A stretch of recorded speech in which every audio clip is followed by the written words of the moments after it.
Mexico. Before we go over the individual matches and what happened, I'm going to tell you that I don't remember a television show that I have enjoyed more than this television show in wrestling in a very, very long time. In fact, I'm sure people can put up other cards against it, but from a strictly watching on television, here's my 2.5 hours of a show, I'm trying to remember a better show. Was it the best one I've ever seen? Maybe, maybe not, but it's in the top 5, and I'm here to hear other ones that might be in the caliber. This show is why I watch AEW, because heard that. Will we be off the air in a minute? I don't know. We'll see. This is why, if it shows like this, that I can just turn on my television and watch this show from beginning to end. This had a lot of elements that I love in professional wrestling, Zach. This was an incredible television show for me. Did you hear that, by the way? We're also getting some thunder and lightning over here. So okay. I don't know if you saw, but the lights flickered over here. It's like, oh my gosh, It's Sabu. He's showing up in my bill, but no, it's yeah. So man, so I didn't catch the Grand Slam show, and it happened again there. But I didn't get the Grand Slam Mexico show live, obviously, because I was at a concert and trying to navigate my way to a Go station at that point. But no, man, I watched it back. I was like, oh my gosh, I can't believe I didn't catch this live. This was one of the best TV episodes of wrestling I've ever seen. Yeah. Just from crowd, environment, matches. This made it feel so must see, to the point where I was like, man, I got to find a way to get to Mexico to go see an Arena Mexico show. Yep. Because this is just so much fun. See, Lee, this is fun. I had fun. I had fun watching this. It's great. I like having fun watching wrestling when it's stuff like this. Just some of the matches on this. And can you believe it, Zach, with the way that people feel, the wrestlers feel about Arena Mexico now and wanting to be there when they are having fun because they want to be there and they want to be involved and they think it's important. It's incredible how that translates on television to fans like us who also then feel the importance of watching it. Right? It's unbelievable how it works. When they care, we care. Yep. It's so simple, but it's so effective, right? Man, I thought this Grand Slam show was great. Just looking over the card again and another great Speedball Mike Bailey and Kyle Fletcher match. I mean, what a shocker, right? That those two would go out there and have another great match. Unbelievable chemistry. It's unreal, the chemistry that they had. That was a great match. Mystico's entrance again was just like, it's unbelievable. You watch this and you're like, this is one of the biggest stars in all of pro wrestling, period. Just any company. This is one of the biggest stars in pro wrestling that I'm watching on television right now when Mystico comes out. I don't want to hear Tanner talk about Sin Cara. I don't want to hear about Lord Tensai. No, this is Mystico. This is one of the biggest stars in pro wrestling today, if not the biggest star in pro wrestling. And you just felt that when he came out for his entrance.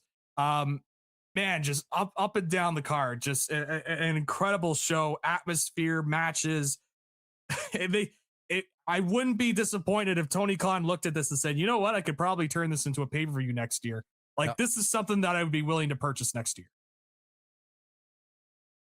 So it started off, you had the Young Bucks and Cage and Cope against the Death Riders, and you could see already, we've heard from Adam Copeland. We do the Maple Leaf Pro.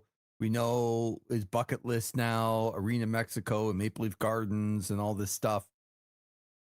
But he cared very much to be there. And the crowd cared. The chanting of the songs and how much the crowd was into it. You know that a wrestling show that is this good they had a match, like the first match, this match opened up the card, and then the last match, which we'll get to. Yep. When I know exactly what's going to happen as far as like the way that the end is going to go, and I still don't care because it's awesome, that tells you everything. Like, I get the second they walked out, I was like, well, Young Bucks are facing Cage and Cope, and they're going to get into some sort of miscommunication that's going to cost that team the victory. So the dissension's only going to go up. And you know what? I don't care, because there's 8 guys that clearly want to be here. Right. And Yep. And it was great, even though I knew what was going to happen. So the Death Riders win. And then number 1 spot in the Casino Gauntlet, you have Ciampa, you have Commander, and you have Andrade. And you know Andrade's going to win. Yep. Like, you already know it. Okay, but how you know? Because I'm smart. But what I didn't know is that he was going to be left laying by a returning MJF, who didn't just come back, but he brought his triple B. Is he going to rip off that this is the real championship shtick, even though he just lost? And he's the one that agreed to that match in the first place. Yep. So I don't know how he's claiming still to be the real champion, but having him come back, and he's so believable. Like, he's just so good at what he does. So he comes back, he leaves Andrade laying, and then I guess what's good is, like, I don't know, he seems to be very involved in this world championship title spot. So it feels like he's going to be in the gauntlet match and going to win the gauntlet match. Or, and I ask you, does the feud with Andrade prevent either of those guys from winning it, and somebody else wins because those two are the clear favorites, but those two take each other out of the gauntlet so that they can face each other in like a pay-per-view down the line, and they get into a feud? Yeah, I think it's going to be the latter. This is something that I have been calling for a while. I thought they were going to do an MJF Andrade match here before MJF took time off. This to me is building up to a bigger program. You could tell just from interviews with MJF, some of the mentions he's made to Andrade, to some of the beef he's had on Twitter. It seems like very minuscule stuff, but when you have somebody like MJF who thinks about the business just so differently and is, if anything, thinks about it 24/7, and he's always in a work mode, it really led to me thinking, okay, there's going to be some sort of a program between these two somehow, some way in the end. And they've done a really good job of building up Andrade, where I'm like, yeah, I could absolutely see an MJF Andrade program being something that I want to see on TV. They've done a really good job of that. Do I love everything about the Andrade gimmick? No. But do I think he's been on some of his best, having his best work in years, probably since NXT? Absolutely. I think he's just doing so well right now. So I think it's the latter. I think it's setting up some sort of a program between the two that's going to continue past All In. So I'm looking forward to it. I'm very interested to see what they have kind of cooked up for this. And it was great to see MJF back. Brought me back, Lee. I decided after I saw MJF show up in Mexico after the show, I'm like, I got to see MJF Mexico again. That match was so good. I love that match so much. Okay. It was unreal from last year. Not the AEW match, the CMLL match, just when they got all bloody and MJF's ripping Mystico's mask and some of the different spots that they did in that match. Oh, so good. I still remember the aerial shot of them looking at the mat, and it's MJF got a submission on. It's just blood all over the mat because they just had this hard fought match. I'm like, this is what pro wrestling can be at its absolute best. So yeah, it was great to see MJF back. Very excited to see what he does with Andrade. So then you had Willow and the Brawling Birds against Mercedes and Divine Dominion. Willow gets the pin on Mercedes. So it continues that. You mentioned then Fletcher and Speedball was just like out of this world good. Incredible sometimes when you're watching a match on TV that you feel as a fan like, wow, I don't even deserve this. It should be on pay-per-view. Yes, I'm like I can't believe I'm watching this for free. Right. I mean, it's unbelievable. All their matches have been on TV. Think about that. That's crazy. That's a great feeling, eh? As a wrestling fan. Oh yeah, to be like, wow, I can't believe I'm watching this for free. This is just awesome. It was so good. And like I've said before, I personally think Speedball Mike Bailey, just purely in ring, is like a top 10 wrestler in the world at least. Because every time he goes out there and he's in there with some really good wrestlers, I feel like he gets the absolute best out of them. Yep. It's just a shame, like character wise, it's still not there. It probably won't be there. But boy, do I love seeing Speedball wrestle. Like that guy is just so good. And especially now seeing this chemistry he has with Fletcher. I mean, this is something that they could really tap back into. When you got me thinking about New Japan of old of the 2010s, you got me feeling good because I'm like, this is a match that they could go back to, like when New Japan would do tours. Like, okay, let's go back to, Tomohiro Ishii having his matches or Tanahashi Okada or Naito against some of the top guys as well. Like when you're able to have that ability and every time you're like, yep, I want to see that match again. You've got something there. And that's where I'm at with Protostar, Kyle the Protostar Fletcher, and Mike the Speedball Bailey. You can do that with Speedball. That's fine. And every time I watch Fletcher, so right now, Will Ospreay is like my guy as far as I haven't felt like sort of this connected as a real fan of a guy in a long time. Yeah. Where I'm like, he better not lose that main event. Like, yeah. Like he better be the champion. Like I'm all in. Get it? I get it. I was locked in with there. I know. I think he's winning the Continental Classic later this year. Not the obviously the. Yeah, we're going to talk about that in a minute. The whole concept of this, because it is a bit confusing, I think, to some people. But my point is that I always thought MJF was number 2 as far as somebody that I loved watching on my television screen, no matter what he was doing. Mm-hmm. Kyle Fletcher is pushing MJF for that spot. Like, man, every single thing, whether it's releasing social media videos or like just anything in the ring, he's great. His promos are great. Even when he's standing like and not the focus of the group interviews, he's amazing. And now they're setting up Fletcher and Okada and Takeshita, which is going to be like off the charts good. And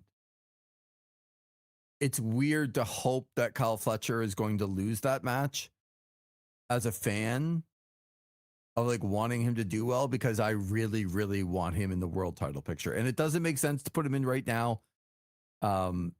Because if Will Ospreay gets it, I'd like to see Kyle Fletcher there with a chance to actually win it and not like as the next challenger for Ospreay where he's never going to lose it first.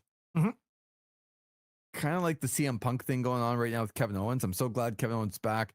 The debate they had on SmackDown was incredible because it felt real. But it's like, Kevin Owens really going to beat him for the title? Really? Like after he's just got it? Probably not. So unfortunately with Kevin Owens, like he's somebody that's just kind of been slotted as a great title challenger, but he hasn't won the title since he had that stuff with Jericho, which is hard to believe. That was 10 years ago. But and then losing it to Goldberg, your favorite pro wrestler, that was a whole thing. But yeah, that was such a very good promo too. I like that they're playing off of the real stuff there. But I just, my point is, I don't want to see Owens in a spot where he's just going to go, but then he's eventually just going to lose. Yeah. And then what is he going to do? I don't want Fletcher to be in that same spot. Yeah. So you know what that whole thing reminded me of with Kevin Owens? And I know we're talking about the AEW stuff, but it's just popped in my head. You know what it reminded me of? It really reminded me a lot of Punk and Eddie Kingston when Punk was first getting into the company. Yep. Because it was just two guys, like Eddie's like, I don't like you. And thought you were jerk to me, and Punk's like, I held you to a certain standard. There's a lot of things that they could play off of from that feud into this one with Kevin Owens, and probably even more so because of just the relationship and what people know of those guys together. So I'm interested to see where they go with that feud. I have faith in both performers that they could be able to make that interesting. And that might be the most interesting WWE feud for me, because I agree. And even last night with the promo that they had, I thought they did a good job, because it's hilarious to me that Kevin Owens called him Phil, and then he reacted like, oh, you want to get real, man? Hey, you want to call me by my real name? Meanwhile, on the back of his shirt, it says Phil is the best in the world. Literally on his shirt. Yeah. But he got mad, like, hey, you used my real name. Only I could do that. Like, who cares that it's on my shirt? Yeah. That's a bit too far, man. Call me by my real name. Lee, are you implying maybe that one Phillip Brooks might be a little bit of a hypocrite? Is that the implication here? No, I'm implying that he made me think it was real when it's clear that they were doing some things that they had talked about previously. Right. And they were okay with. But regardless, it just felt real. Yep. So anytime Kyle Fletcher does something, it's like anytime MJF does something, it feels more real. And Fletcher is pushing MJF for that number 2 spot on my very important list of tracking guys that are amazing to me for everything that they do. So Will Ospreay 1, but right at this moment, MJF is 2 with a hard pushing Kyle Fletcher for 3. Yeah. The next match has like all the things going on. Kevin Knight, Kazuchika Okada, and Hechicero go up against Mystico, who gets the full song entrance. It's awesome. It's just incredible. So good. How much the people care. Jericho comes out and he's got the Lionheart stuff on, and the crowd is very into singing Judas. And he gets the whole thing. And then Darby Allin comes out. I thought he was going to skateboard down the stairs, and I'm like, please don't. Wouldn't be the craziest thing he's done. I know, but please don't. I don't want to see a fall right away. But so he didn't do that, but he skateboarded down the rest. Kevin Knight actually hit him with a real nice, like, kind of over the rope shot right away to get into that match. Can I say something about Kevin Knight here? Okay. Starting to buy in a little bit more. I think he's getting better. At what? I think I think he's starting to show more than what we initially saw of him when he was first starting to get the push. That everybody knows that he's going to be a guy that Tony Khan's looking at. His confidence has really shot up, I've noticed recently. Okay. And I saw that in this too. He's starting to put it together more. I'm starting to buy a little bit more stock into Kevin Knight. I will say this right now. I think and I know it's going to be like, oh, of course Zach is going to say this, but I think he's well ahead of Jack Perry in terms of a sense and like how he's being viewed. Oh, yeah. No. Well ahead. I think there was a time when Kevin Knight was being pushed. I'm like, I'm worried this is going to be all on that Jack Perry vibe where I'm going to get annoyed of seeing him get pushed, but I'm not right now. And I don't know if he's going to get that with the Jack Perry comp. Yeah, so he's better than Jack Perry. Yeah. I'm not sure that bar is high, super high. But the thing is when you set him as a pillar, I have to find the comp, right? They made it so that the bar was higher for him because they called him a pillar. Yep. And he's still in the company as opposed to Sammy Guevara, right? Who was another one of those pillars where he's not. I don't know what's going on with Sammy Guevara there. Yeah. But it's clear that Darby and MJF have taken that and run with it, and they are. So Yeah, I see what you're saying about Kevin Knight. Some confidence in the main event at Redemption. I just worry still about in a big single spot, like on his own, on the mic, investing me in a feud. Mhm. Uh, it feels still to me like he's trying to be that guy as Mhm. opposed to just being that guy.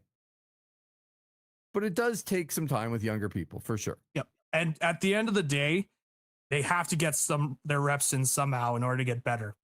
You could find old comments when Kyle Fletcher was starting where it's like, oh, he's not the greatest promo in the world, when he first got started, but he really started to hone in on his promos too and got a lot better. Yep. I think with Knight, it's going to be a longer progression for him than it would be for a Fletcher. You could go back on this show on This Is Wrestling and hear me say, even while he was with Aussie Open, just coming in, that he was somebody considered with a lot of high upside that could be a star of that tag team. Like you could see it right away. With Kevin Knight, it was a little bit more of, well, I got to see a little bit more in order to really buy in to what people are saying about him. I'm starting to buy in a little bit more. I'm not fully there yet, but I think in the last couple of months, I've seen the improvement, including promos. It's still not there. I'm not saying he's all of a sudden Ric Flair on the mic, but he's still somebody that I'm seeing the confidence grow with him. And I'm seeing that he's taking these spots and knowing that the spots that he's in and trying to maximize his time that he's out there. So I know there's other things in that match I wanted to talk about, but when you mentioned Kevin, I'm like, this is kind of the opportunity to slide in there. So we'll see. I'm kind of interested to see if he can continue that upward trend. I think there's something there that they can try and continue to hone in on. I did enjoy, by the way, on a different note, but it's relating to the match, Kazuchika Okada's reaction to the Mystico entrance was incredible. It was fantastic. Like looking at the crowd, like, what are you doing? Man, he's so projectable. It's unbelievable. I just need him to try. I know. That's what they tell people sometimes when I'm joking with them at work or like, Zach, I need you to try today. Try. But when he tries to try, he's awesome. Oh, when he's locked in and he's invested in a storyline, he is still an elite in-ring worker. 80% Okada. Like, it's funny seeing him when it's not at 100%, but he's still better than a lot of pro wrestlers are at 80%. Because there's glimmer and it just comes out. Yeah, exactly. It's just he's been it's right? Like here's the comp as well. Here's the comp as well. Of going back to our Maple Leaf Pro review, which will be uploaded after this gets live. But a little teaser. I mentioned with PCO, he's been kind of relying more on gimmick to kind of keep him over. I feel like Okada has been doing that too, to an extent, where he doesn't have to rely on his in-ring work as much to keep him over. He's like, oh, I'm going to rely on my character and I'm going to get to my catchphrase that I use and whatnot. So now those are two different ways that they're doing it in terms of committing more to their characters. But I think you understand where I'm coming from here, where if he doesn't have to go in there and put on 5-star bangers every single night, like he did in New Japan, he's relying more on his character because of the way that the television is presented. So now, fortunately for him, he's also a very entertaining character when he's on TV. So I thought his stuff with the Mystico there with the entrance was great. The only part of the show that I was kind of like, this is just okay. Sorry, it was quite loud there. I don't know if you picking that up.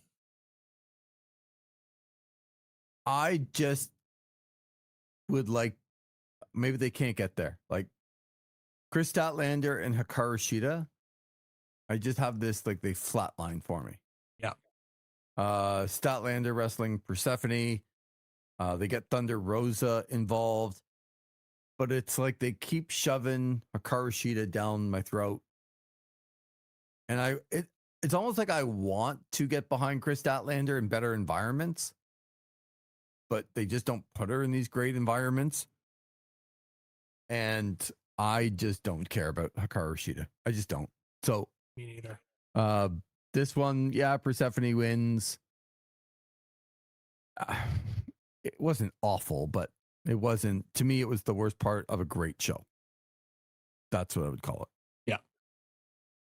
But then the Demand come out to defend the Trios championships against the Good, the Bad, and the Ugly. Like, come on. And then you get the entrance and the guitars and the lower third for Hangman popped me so big. Was hilarious about the sombreros. He's like worried about wearing them. He's unsure about the sombreros. Some of those lower thirds popped me big time when they put it in. But this is why the Demand is here. Like, if they use them like this, they took the Trios championships. Like, why do they need those again? Oh, they're just going to give them right back. Yeah. To like a better team, and Brodito and Hangman, who end up winning the titles. And this was great. Yeah. So much fun. What did you think of Kimonito, Lee? The mini that was out there with the Good and the Ugly. So I'm going to respectfully say that if it's part of what they do and it's a big part of the CMLL, I'm not going to disrespect it. That's what I think of it. There you go. All I will say is I got to see the feed where they were in the commercial break, but still calling the match. And there was a spot in the match where the Demand beat up Kimonito and it got huge heat in the building. I'm like, this is fantastic. Yeah. This is great. Because people are like, no, not Kimonito. No, not him. So I did enjoy that element of the match. The combination of kind of the buckshot into the 21 plex. Fantastic. And we got new trios champions, Hangman, Bandito, and Brody King. Interesting. This is where they have Hangman slotted, with Brodito. Yep. After coming back. Now trios champion and putting titles on them, getting him involved in other spots. Again, I wonder where this might go. Now, like it was so much fun. And it's like, yeah, I can get behind this team, but who's there to really entertain me against them? We'll see. Do you have an answer? Like where? Like these three are great. Yep. Are they going to do something? Like we did see, I think it was self-released, right? That Tommy End is back. A bald Tommy End. I don't know if you saw that. He released I did not. No. Yeah, he released a video basically telling people, well, he didn't talk in it. He just was like, yeah, I've changed. Shaved my head. Back to the MMA stuff and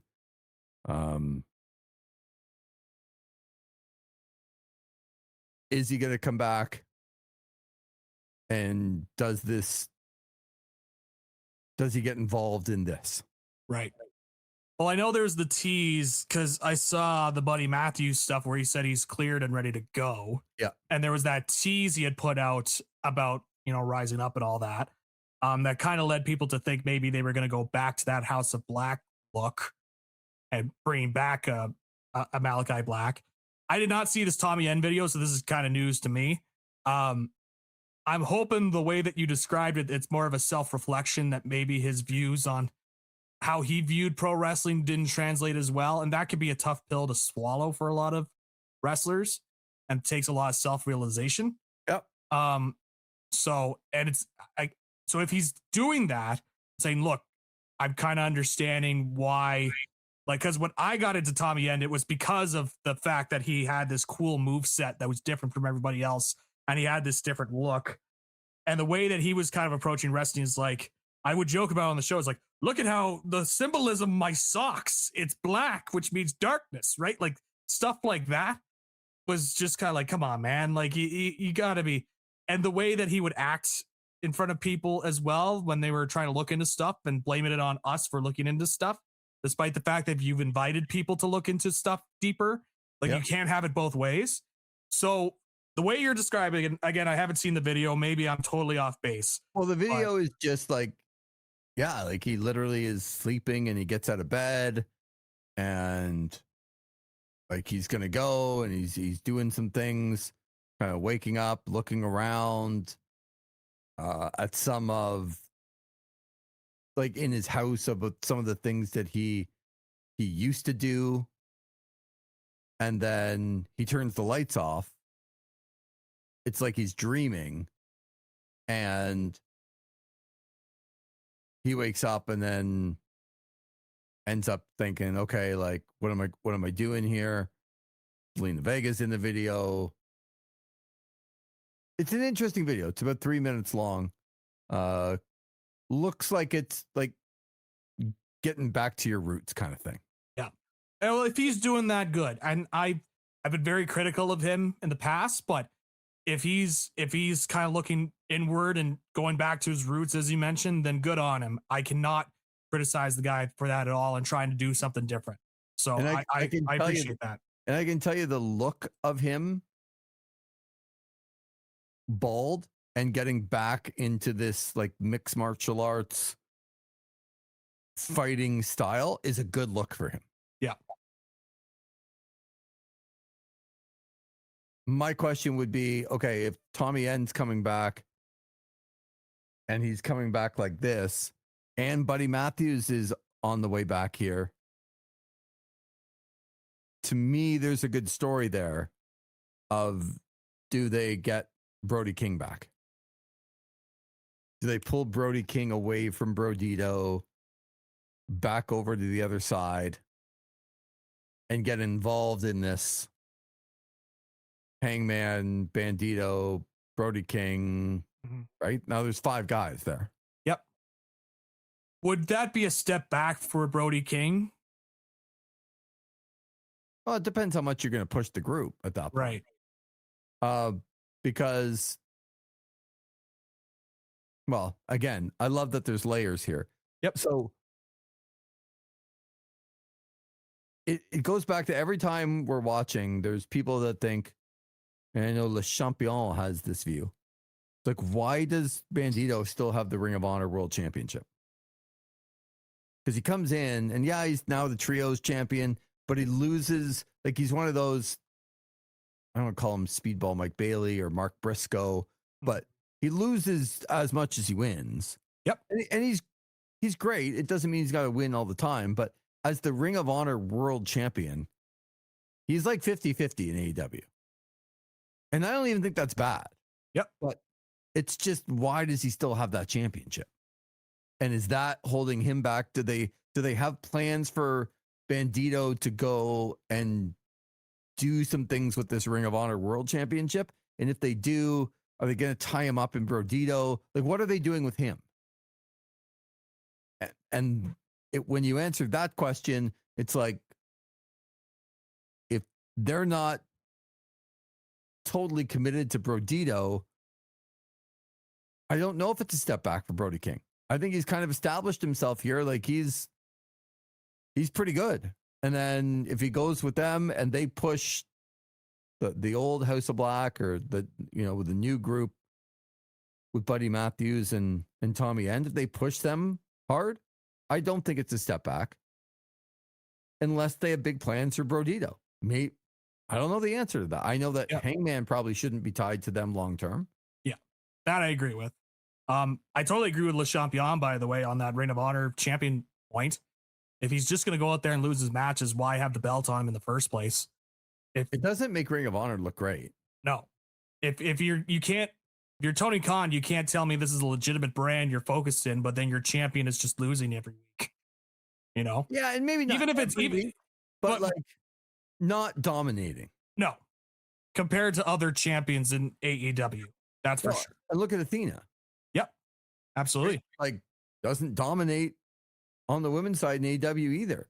These are the best people you have in Ring of Honor, and they've been your champions for a long time, and they're at best, they're 50-50 wrestlers. Yep. On AEW. And again, when I say 50-50, that's not a detriment to Bandito.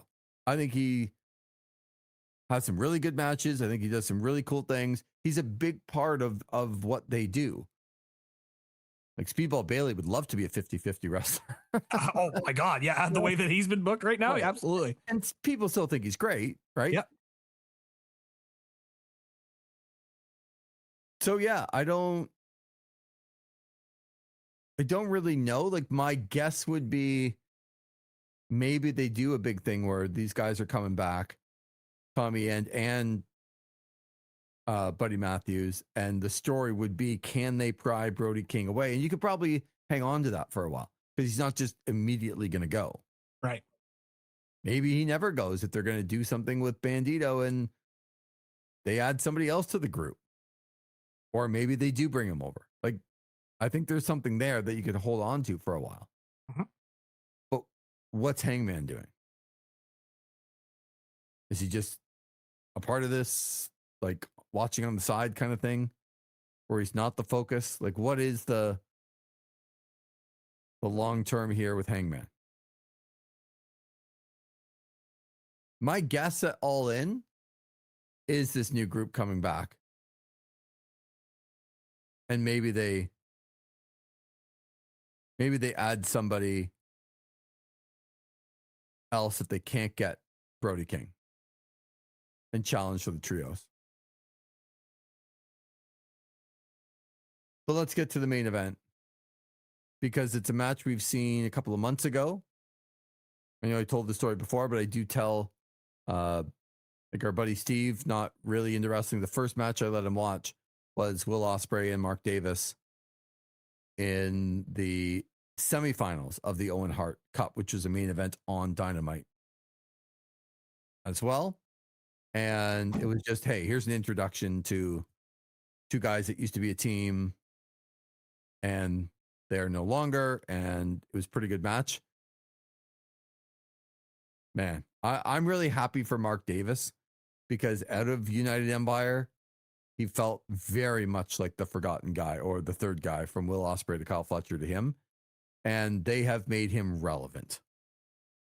He is the pile driver out of nowhere. But I mean, these two obviously with great chemistry. Incredible match. The only thing I didn't like about this at the end was like, this is what I should have got in Montreal, and I didn't get any of this. And that was on TV. The crowd, the song, the incredible match. I didn't get any of that. I got Will Ospreay in a tag match that was okay. Yeah, it's pretty good. It was more story based than anything, Yeah, but this was fantastic. Yeah. And Lee, were you caught up? Because this is a big debate. Were you caught up on the no outside interference stipulation to the street fight? Yeah, so it's a big debate between two guys that run a show that are looking for something to talk about. And I get that Brian Alvarez and Dave Meltzer are very, very big in the wrestling journalist world. I like a lot of the stuff they do. Me too. I think Dave sometimes becomes a caricature of himself. Agreed. Where I feel like Brian is asking good questions still and like, hey, this doesn't make sense and pointing it out. Now, Brian's got a little bit of a tendency, which fair in wrestling, to overdo it. It's like, yep. Okay, he's also very prone to hyperbole as well. Like he's there's a lot of things. They could have let this go. Yes, and it spilled over onto Twitter too, where they're That's arguing. what I mean. Like they could have let it go, and Brian brings it up, and Dave has this really odd trying to justify the answer, and you're like, no, guys, just say that Brian's right, and it's a little bit odd, and move on, because that's not the point. You're losing the point of what you just saw. Exactly. And now you're into some debate that like really doesn't matter at the end of the day. It's worthy of being pointed out that they had a Mexican street fight, but everybody was banned. Mexico City street fight. Yep. But everyone was banned from ringside. There's no interference. And those two things do not come together. So the logic side of me says, yeah, I mean, Brian's right, pointing it out. I don't think you needed to say it. Like, for me, the answer of this was just to never say that there was no interference, but just don't have any. Yeah. Like, let those two guys go out and fight in the Mexican street fight. Just don't say it, because now you've said it and you've kind of contradicted yourself with the rules, and it's just a little illogical. Yep. But I was willing. So Brian Alvarez was right on the debate. I think it was right to bring it up. And it just got really weird with Dave Meltzer trying to justify explain it with the Continental Classic and all this. Yeah, like, it was very weird. Like, usually I'm more on Dave's side on other things than I am with Brian. But this one I was very much with Brian Alvarez on. I was like, this is kind of a little weird. But what's also been weird is just how much it's spilled over, and that we're still fighting about it on Twitter. Well, like, this is kind of like irrelevant to the match itself at the end. And it takes away from two unbelievable performers that gave a hell of a show. Yeah, absolutely. Because that's not what you should be talking about. Yeah. And I say this, by the way, like, I'm a subscriber to the Observer. Like, I subscribe to the website, I read the Observer, the newsletter every week and all this stuff. But it's something that I notice is like, this is just kind of odd right now. I'm a guy that got the Observer in the mail. And when it came in the mail, it was like my Christmas. Yeah. Like, I could not wait to read it. Yep. Was it through the Hogan, observe this, brother? This is what we call a rag sheet, brother, on pay-per-view, where they were like, Macho Man's not hurt, but it was clear Macho Man was hurt, and Dave was correct on that. Yeah. But they had to, like, own Dave. That still one makes me laugh. But anyway, I think Dave's become a bit of a caricature of himself, where he's trying to be Dave Meltzer, and it's like some of the stuff, like whatever he was trying to do to justify this, that it did make sense. It was just quite clear that it didn't. And it's like, it's okay. Hey, they probably shouldn't have done this. To my point, just have a Mexico City street fight. Don't tell anybody that there's no interference, but just don't have any. Yep. Like, that's the answer to this. But so I didn't get too caught up in it. I thought it was dumb that this took over and spilled onto Twitter and everywhere else, like it was some big debate, when it rightly just should have been pointed out at the beginning and moved on to the performance of the guys. And even could have just been left as a disagreement between the two. It's like, disagree, and then just move on. Well, and that's where Brian, like, Dave was coming up with these like ridiculous points to try to justify it. And Brian should have just been like, all right, like, I brought it up. I don't even know really what you're saying. Yeah. I don't think we're going to be on the same page on this one. Let's just move on. Yeah. But if you can believe this, Zach, it's probably better business for them. So, yep. People are talking about it. We're talking about it on the show. And all this stuff, so. Better business for them. And they're doing something that's not totally relevant to the show. That's better business for them. But good for them. Like, it doesn't bother me that they do it. I just don't have to spill into all of the crap that, right? Like you and I have had our disagreements on stuff over the years, but it has never spilled out to, I'm going to take over the Twitter account and talk about how Ron Lee Versage, right? You know, like it's just like, I think I cannot think of any time I've done that, honestly. No, but. Or you go out, it's like, I'm going to create a Twitter account, tell people how Ron Zach was. But even if I did, I feel like it would all be a work between you and I that, hey, let's get a little bit more popularity. Let's do something different. Like, I'm going to do this. But like, I feel like they both knew that anyway. Like, guys, now we're debating about two wrestling journalists and whether their argument is real. Because they're making it seem like it's real. Yeah. Folks, it's not. It's wrestling.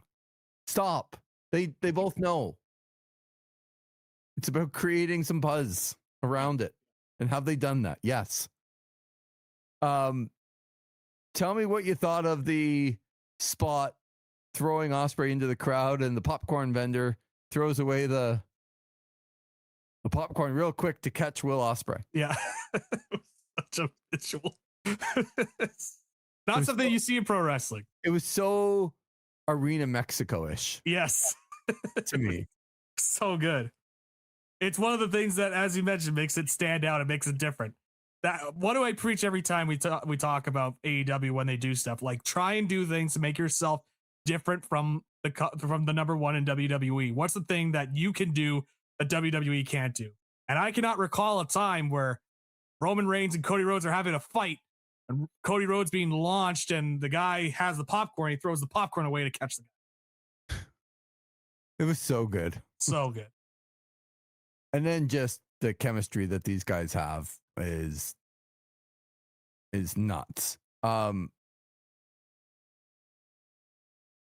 Again, that pile driver is so good.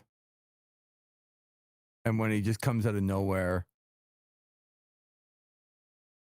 But they got all the moves in the Styles Clash and a whole bunch of stuff. But the finish was fantastic to me. It was clear Ospreay is showing that he's going to do what it takes, right? The elbow strikes, the wrapping the barbed wire around, like hitting him with the hidden blade into the barbed wire, into his head. It was a perfect way to end this. And then it ends, and it's the music, and he's kind of bowing down to the crowd, and people are so into this. Like, it just had all the elements of, I don't know that you could have a better main event on TV to set up. Like, it's not him and Omega, him and MJF, but it's him against a former partner showing what he's going to do to make sure that he goes on to win the title, and he's willing to do anything. And an incredible match. I just thought that this was booked perfectly for a main event end. And I didn't care. The show ended up being 2.5 hours. No, it was longer than that. I think it was even longer. Yeah, it was because Excalibur was going on commentary talking about this is 2.5 hours. Don't go anywhere. We got our minute 59 break. He kept pointing that out on the commentary too. And so I think it was like 2:52 or something like that. Yeah, I could care less. Like I heard those guys too. Dave and Brian, like, it's just so long of a show. Didn't feel like it. I don't know. I felt the quality helped to overcome that. I've been complaining about the length of the shows recently. The thing is, if you're giving me a lot of great stuff, and this is what I said in the Revolution review as well, it was a 5-hour show. Redemption. Yeah, or sorry, Redemption. I always get those two mixed up. You gotta give it a different name. So the 5-hour Redemption show, I wouldn't have mind if I had gotten,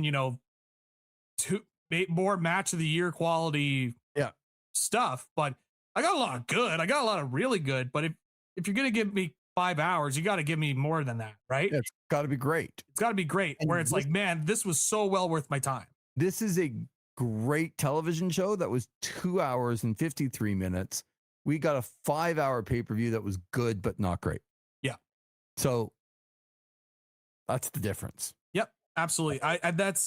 And I'm also kind of like, I've noticed a lot of wrestling reviewers have been complaining more about the lengths too, but I feel like they're complaining about it more from as part of my job. I have to sit there for 3 or 4 hours and talk about everything when there's all these different things that I have to cover as well.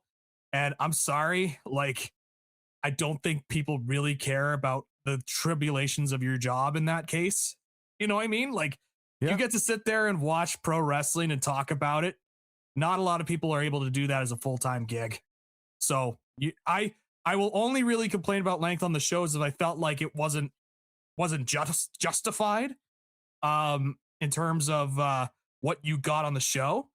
In this case, while it was a longer television show than we usually get, it was just so filled with quality that it felt like it was well worth my time. So that's how I kind of view that stuff. Well, I guess I look at it too. Like, didn't SmackDown used to be 3 hours every week? Yep. Okay. So how about this? In the year 2025, I'm just trying to look up some. Since moving to Netflix, Monday Night Raw has averaged 2 hours and 30 minutes in the year 2025.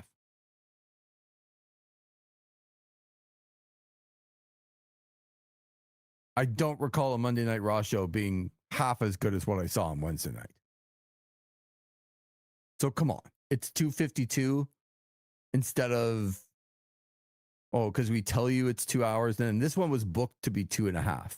Yep. This one was booked to be that, and they did do a 20-minute overrun. But I don't know. Anything under 3 hours, if you're giving me great, I'm there for. I'm in. Like SmackDown used to do 3 hours all the time, and it was painful. But it wasn't painful because it was 3 hours. It was painful because of what you were giving us in that 3 hours. Right. That's what was painful. I'm going to harbor on this, but like with that second night of SummerSlam, well, it was a shorter PLE/pay-per-view than Redemption. There was that 3-match stretch where I felt like I was getting tortured and that was about an hour and a half dedicated to that. Yeah. And I would not want to go through that again for an hour and a half. I'd much rather this, where I'm getting so much quality over the next 2.5, 3 hours. So yeah, I don't know that they can do almost 3-hour shows every week and give us the same quality that they gave us on Wednesday. Yeah, but as a one-off, totally okay with it. Like, yeah, it's just comparing apples to oranges. It's literally like going, I don't know, like going grocery shopping at, I don't want to be smudge, like No Frills. Yeah. For 3 hours, or going to the greatest grocery store of all time for 3 hours. Right. Or like, I shouldn't be putting Costco on that level, but like with all the things that you can eat at Costco and all the samples and going in to buy other things that aren't just food and trying on clothes and then going to the snack bar after and getting $1.50 hot dog. Like, it's not the same time. You spend a couple hours in Costco, you spend a couple hours in No Frills, they're not going to feel the same. Yeah, they're going to be totally different experiences. That's what this feels like. Yep. To me. Don't give me that it's too long, because all wrestling shows, if they go 252, are too long on TV. 5 hours is too long. Even when you're getting great, and we didn't get great. We got good. Especially on a Sunday night and you're leading into a work day on the Monday. Yeah. Like, that's just a lengthy show. And so on the East Coast, this show was done at 10:50. I feel like that's not crazy if you're wrapped up before 11. Apparently 11 o'clock's the cutoff. Zach was like, I got to get out of here. Paradise City, forget about it. Like, I was able to hear Paradise City. It's not like I left and I couldn't hear it. It's 11 o'clock. It's too late. Apparently 11 is the cutoff. Had to get to the train, Lee. Despite us getting in through the wrong gate. This show, the opening match was fantastic because of how much people cared. The number one spot in the gauntlet match was good, but then MJF came out and made it great. Fletcher and Bailey was unbelievable. The outpouring of emotion and singing along with Mystico and Jericho and Darby, who's become, a folk hero, was fantastic. Hangman coming out with Brodito and the way that they did in Mexico with the string guitars and the entrance and by the way, if they sell those sombreros, they're going to make $1 gazillion. Yes. Because I saw them. I'm like, I want a sombrero. Or not a sombrero. Sorry. Yes, the sombreros were good. Oh my God. What do they call the pullovers that people wear in ponchos? The ponchos. Yeah. I think it's called. Is it called something else, or is it called poncho? Like in the Mexican terms of it, I feel like maybe it's just a poncho. I think it's poncho. Okay. Well, I want a poncho. They could sell those ponchos for $1 million. When they came out in those ponchos, I'm like, I have to have one of those. Yeah. Immediately. So I thought that whole, and them getting the pop of winning the belts, right? Yep. It's not the greatest match ever, but they gave you a moment. Yep. That's what I loved about this show. 2 matches, Fletcher and Bailey and Ospreay and Davis, were absolutely incredible matches. And for the rest of the card, you got a lot of moments. As good of a TV show as I've seen in a very, very long time. To the point where I worry about what they're going to do from now until All In to keep the momentum going. Right. Because it was so good. Conspicuous by his absence was Kenny Omega, though. Yes. He was advertised, but then they removed him. Yeah. So that was interesting. I wanted him to be there. I thought he was still going to come out at the end of the show. Yes. But he did not. Anyway, I love this show. It was just so good. And that's to give, I mean, we talked about it during that, but Kevin Owens being the #1 contender and coming out and facing CM Punk and sort of getting in his face and talking about, like, both of them talking to each other a little disrespectfully. And like, I'm here for it, for sure. I think you said it earlier. One of the more interesting things that they could do for me as a fan in a long time. Yeah. Even the Sami Zayn, Kevin Owens behind the scenes stuff. Yep. Like acknowledging that they kind of screwed each other, but Sammy's not going away. Like, I'm invested. I guess I just love those guys. So I'm invested in those guys.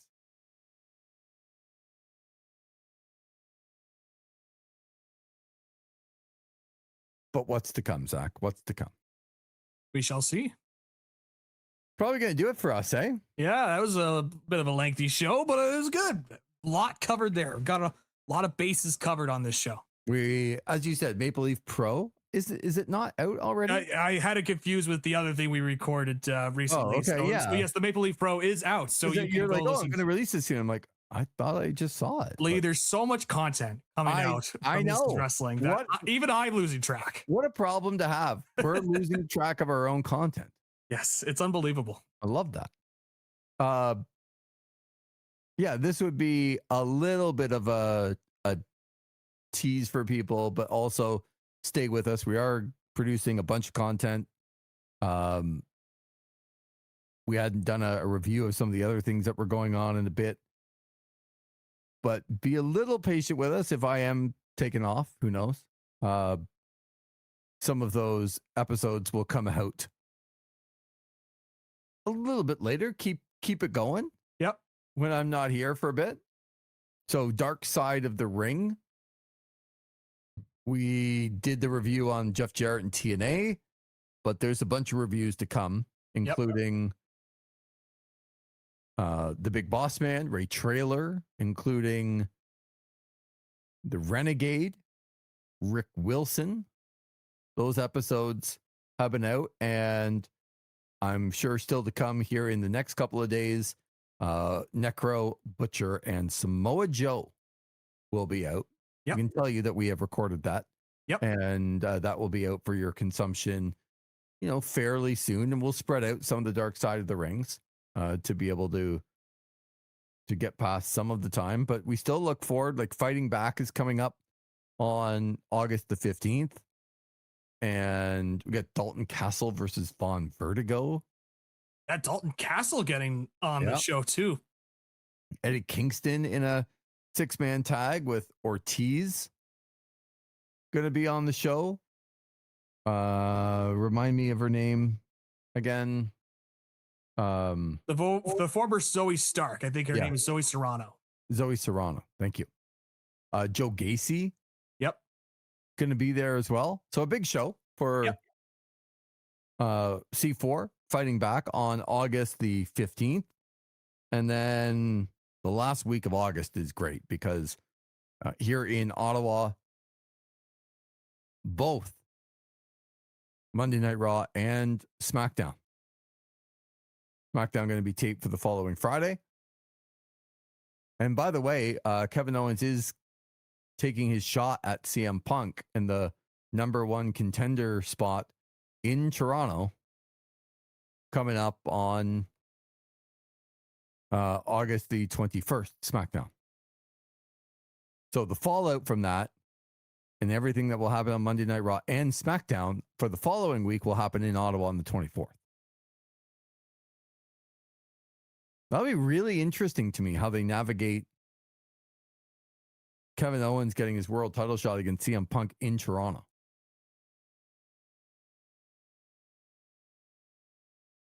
On August 21st.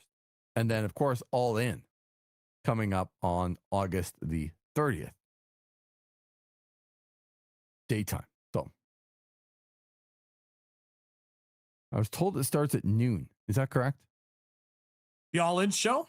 I thought it started at 2, but I was corrected by people who would know. Well, at least pretend very well to know. That show is now a noon start with an 11 o'clock 0 hour. I'm seeing a global start time, Eastern time of 11:30 a.m. I guess that would be the pre-show. So it might be a noon start time, yeah. Trying to get something more definitive because all I'm getting is UK time, and I am not good with time zone differences. 5 hours. Okay, so they say it's 4:30 UK time, so that would be 11:30. Yeah. So, but 4:30 UK time for what? Start of All In. That's why I'm trying to figure out if it's pre-show or if it's. Yeah, like is it like what, an hour and a half pre-show and then like maybe a 1 o'clock start? Anyway, it's going to be earlier on in the day. Yes, which is going to be fantastic. Love that. Me too. Especially as I try to fit myself back into a Red Blacks pre and post game show when they're 2-8 and I'm not wanted on This Is OSN. Right. Lee, this one you could go on timeout for. You know what? I don't want to say I'm okay with it because I love doing the football. Yes. And I'm going to miss 2 weeks of it. But if they're 2-8, you guys want to hold me out and I get to like really kind of go hard and have some more drinks at All In during the day while I'm at the pool and the hot tub and the wrestling, right, and enjoying myself outside, and you guys don't want me a part of the show? You know what? Twist my arm, guys. Let's go Red Blacks 3-8. Like, you know what? You're going to start a whole new thing where I'm never going to be on the show again as long as they win. And they're going to go on like an 8-game win streak to get back to 8-8. That would be something. Yeah, you thought you were busy before, Zach, when September hits. I can't wait. Like even the NFL and the Hall of Fame games on, and it's like I don't even know any of these players, but the quarterback I don't know is scrambling and there's 0 seconds and he gets in, touchdown for Carolina. I'm like, yay. How can you not know Georgia Tech's Haynes King? Right. Keeping it himself for the score. Good for him. Yeah. Undrafted. It's just another time, Zach, where the NFL starts. We'll overhype the Cowboys, and I'm here for it. Yeah. Like I was reading today, is Caleb Downs going to be the defensive rookie of the year? I'm like, it's all good. Yeah, we're back, baby. We're back. Like, I don't know. Like, I haven't even seen him tackle yet because there's almost no tackling in OTAs and training camp yet. Like, come on. You know how I know we're already back in the NFL season is that I'm back to watching Hard Knocks again. I watched the first episode with the Seahawks, and so I've watched a few clips. Mike McDonald's a rock star, which is funny because he's not the greatest speaker. I know, but there's something about him where I'm like, you can really connect with him. He's just awesome. Yeah, just the way that he talks to guys and sort of gives some real life examples. He relates to the players. Like, I hard not to like that guy. It's so different from all the previous Hard Knocks. Like, of course, I think of Rex Ryan and now let's go eat a goddamn snack. Like that's famous quotes, or John Gruden a few years ago. There's you know, where I don't want dreams anymore. I want bleeping nightmares on my team and blah, blah, blah. Like, it's so different from seeing those sort of guys and now seeing Mike McDonald to just being like, yeah, guys, let's get, let's lock in here, folks. We got this. He's just, but there's a charm about it that I can't explain. Like, if I were to say, like, if I were to try to describe it, they'd be like, oh, this seems like a guy that doesn't have the greatest leadership, but no, you could buy in. It's weird. Oh, I watch that guy. I'm like, I totally know why the players buy into this guy. Yeah. He comes across very genuine. He's not the most rah guy ever, for sure, but man, he relates to the players so well. Yeah. So you're right. Watching that a little bit. It's just a time, Zach, what I call like a precursor to another embarrassment. That's what, do you know what I'm talking about? If I do a precursor to another embarrassment? I don't know the specific reference. I thought you were making a funny joke. Oh yeah, I am. It's not a joke though. It's a precursor to another embarrassment of my OSN staff that are going to lose to me in another fantasy pool, and it's ridiculous. Like, unbelievable. It's getting ridiculous. It's getting unbelievable. Like, you said it right. I appreciate it. I'm doing everything I can, folks, to try to empower people here at OSN, try to make them look good. Going out of my way to try to do it. It's sometimes you just don't have the horses to do it, though, right? Like, you're hardly trying and you're still overwhelming people with your brilliance. I guess I'll have to start getting that set up to the OSN fantasy football draft and get that organized. We'll have our own OSN draft, and then we'll have the other thing that we'll workshop. But I do think it's a lot of fun to do. It's like the weekly confidence pool. And for those, if you like to do stuff different, like, hey, I'm in a survivor pool. Like, we know what a survivor pool is, and it's fun and all. It's not overly complicated, but the confidence pool I really, really enjoy, because the confidence pool is basically, okay, week 1 comes, you got your games 1 to 16.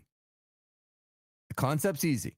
You got to rank them from 1 to 16 as far as your confidence level in who is going to win. So the game that you are most confident about the team winning, you put a 16 beside it. And second most confident, 15. Down to the one you're least sure about, that you put a 1 beside. But at the end, if you win that game, that's how many points you get. But remember, if you lose that game, that's how many points are subtracted from your score. So you're very confident about 5 games, and it's 16 plus 15 plus 14 plus 13 plus 12. All of a sudden, you've got yourself, 70 points. You get all those right, looking good. You get a couple of those wrong, disaster. There's been weeks where there's been upsets where, like, the highest score has been 0 and the lowest score has been well into the minuses. But you keep track all year long of your score. It's a total accumulation of your score. So yeah, you can have a good week. And sometimes, like, if you do the pool properly, there's small prizes for winning a week. Get some of your money back. But this is a marathon. It's not a sprint, Zach. That's right. So to be able to do that is fun. There's just, I'm really worried about winning the fantasy pool and the survivor pool and the confidence pool. And, like, you talk about confidence and the rest of the group not having any. Like, I'm super worried about that. I'm feeling all right. I'm feeling pretty good heading I know. into the fantasy draft. Sure. And We've had 2 fantasy pools so far. How many wins you got? I have 0 wins. Right. So it's great that you have tons of confidence after the nil nada 0 spot that you have, Yes. the Sam Mitchell. But like others, Zach, you're not the only one. Okay. Everyone else here at OSN's got the Sam Mitchell as well. 0, 0, 0, 0. One of the great. I mean, I told him, quit. don't want to play here, quit. Don't worry. I told him. I mean, I don't want you guys to quit. But I do need somebody to get off the schneid. Yeah. Yeah. It's not the Sam Mitchell quote, but it's the cannot win with him, cannot coach with him, cannot play with him, can't do it. Can't do it. Mike Singletary, who then got fired and then never came back to coaching. Nope. Vernon Davis did turn around his career after that, though. Yep. So, I mean, between the NHL and, my specialty in soccer, dominating people has just become the norm on the reg, as I like to call it, the regular on the reg. Look, it was going to be pretty hard to lose that one when the second pick was Scotland in that fantasy soccer thing. Hey, Mac, did I have first pick? You did not have first pick. Oh, okay. Cool. Like, if we want to go there, if we want to talk about our draft selections, all I'm going to say is that all the teams except for one that I could have drafted were already selected. And when they went to I was going to call it the Final Four, but that's the NCAA, but you know what I mean? Like, all the, I think I was like 8th or something. And all the teams that went into the final 8 were already selected by the time I had chosen. And I did not want to pick England because I did not think England was bringing football home once again, so football's coming home. I like singing the song, but it never comes home. This is incredible storytelling on your part. It sounds like you lost, though. That's what I'm getting. No, I did lose, but there's no but. I did lose, but I'm just saying, it's like, it's tough to win when all the people that went to the final 8 were already selected by the time it got to me. So, Zach, that can't be possible that the final 8 all were selected by the time. Other than England, I could have selected England, but who did you select? I picked Germany because Germany usually does well in these things. So of course they decide to have their worst year. Okay, in the World Cup. You did have a pick early. You just screwed it up. Yes. Okay. Again, and the rest of the story. This is Germany that was like, oh, Germany, they always do well. These are like, I guess Germany's going to do well in this. And sure enough, oh no, they didn't do so well in this. I understand, but that's the difference between knowing and not knowing. Far be it for Germany to fail on the world stage, but nonetheless. Oh boy. I just want someone to pick it up. That's all. Okay. Just trying to. I feel good. Like motivate some people. Yeah. Like the hockey one was definitely disappointing. Soccer, I'm like, well, I'm out on a wasteland here, but football, I think will be better. I can tell you that going into our OSN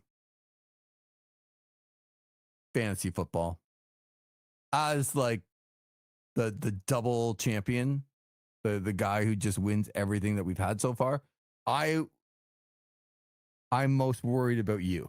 How about that? Really? Taking my spot. Yeah. Ooh, okay. I don't let's be honest. A bunch of I don't even know why I brought some of these people on. Just a bunch of chumps. But I'm not worried about, like, it's actually good for the pools because I'm never losing to those people. You know what I mean? But you provide a little bit of a challenge. So I'm fired up. I'm ready to go. I can't wait. That's how I would. Well, there's going to be some other football people. Yes. I'm sure we're going to get Steve McKenzie on there. I know he's a football guy. And yeah, he's football. Yeah. I mean, he's a Bears guy. He's a Bears guy. But like, we're going to get, James Duke Ellingson's probably going to be a part of it. Yeah. He's a big football guy. Yeah. Will we have some Red Blacks, former Red Blacks, possibly? That could be fun. Yeah. So I need to challenge myself. Have I put myself over? Is it game over? Is it game over yet? You're damn right I'm over. Damn right I'm over. Okay. Nice 5-minute promo there to end the show. To end the show. They love that. They love when you put yourself over. But he also hates Hulk Hogan. I mean, it's quite the dichotomy. Oh boy. As they say, we're punchy now. I'm punchy. I know that. But we will have some Dark Side of the Rings coming out for wrestling. We'll continue with the Unreal series as well. Our weekly Maple Leaf Pro will be out.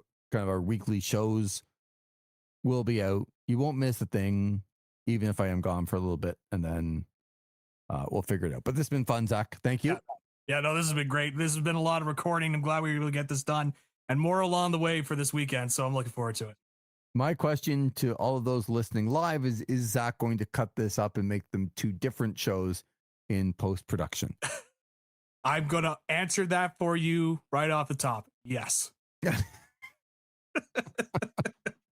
Just because we did like an hour of music and never got to anything other than storytelling and concerts. And that part might be a YouTube exclusive. We'll see. Although I did talk about the Guns N' Roses thing on the wrestling podcast, so maybe I'm definitely splitting it up. Okay. Yes. That's fair.